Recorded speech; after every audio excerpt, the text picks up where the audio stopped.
But all good and all very bad slam poets have to write a poem about their dad. And I'm no fucking exception. But my dad, he couldn't tell you a poem. He couldn't tell a poem from a recipe for lentil soup. He has exceedingly little use for either, and that's just two of the differences between us. In fact, for the longest time, about all we had in common, besides a loathing for one another, was a mutual fondness for Star Trek. Back then, we interacted only when my principal contacted him. Your son is in detention. Your son is out of control. Your son is in danger of getting kicked out of this school again. Those phone calls to my father were my biggest adolescent fear. He got mad at my behaviour, and I compared him to Darth Vader. Because how could he be my father? That's not true! That's impossible! Always wanted to do that. When I was 16, I scratched his face from an infant photograph with me with him. He had no right to hold, I felt, who that baby had become. He doesn't know who I am. Spend time with me. He doesn't try. He confiscated my possessions in punishment, things missing from my room, and him already at work, not there so I could tell him how much I hate him. Didn't talk to him for days, for weeks. It would have been forever if I could help it. Living under his roof, his rules, in his house, his television, his unreasoning bullshit, his face scratched out. I just wanted to punch it in. But I couldn't because he was like a lot bigger than me. With the end of high school, our tensions eased. Without principals calling, we had a kind of agreement in principle. Don't bother me and I won't be bothered by you.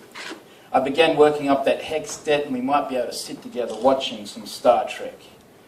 For years it was left at that, until I saw another photograph with the same face that I had scratched out away from me as a baby, my father's face. It was a photograph of me. Different hair colour, smaller stature, sure, but there his features were written all over my face.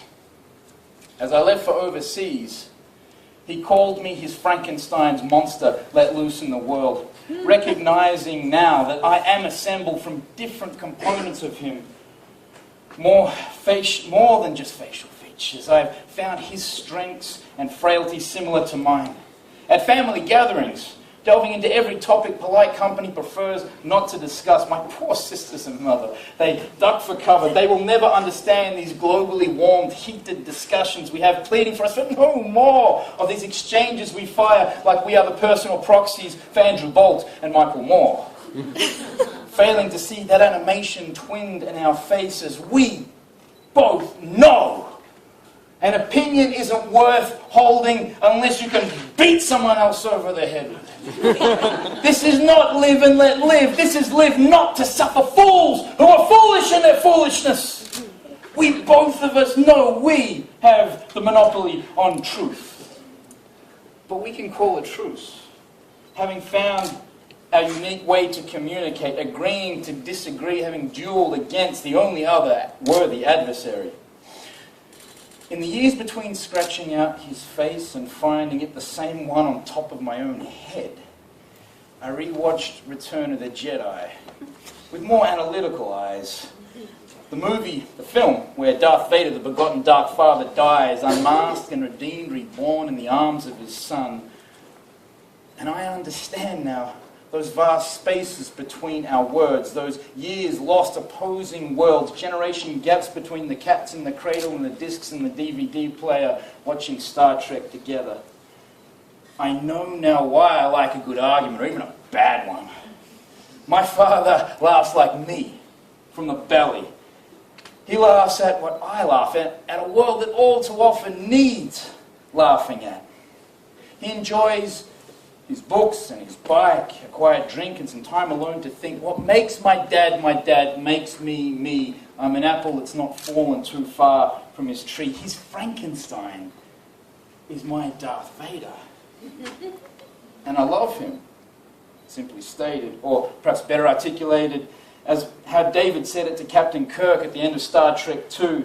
Today, Dad, the time has come to say, I'm proud. I'm very proud to be your son. Well,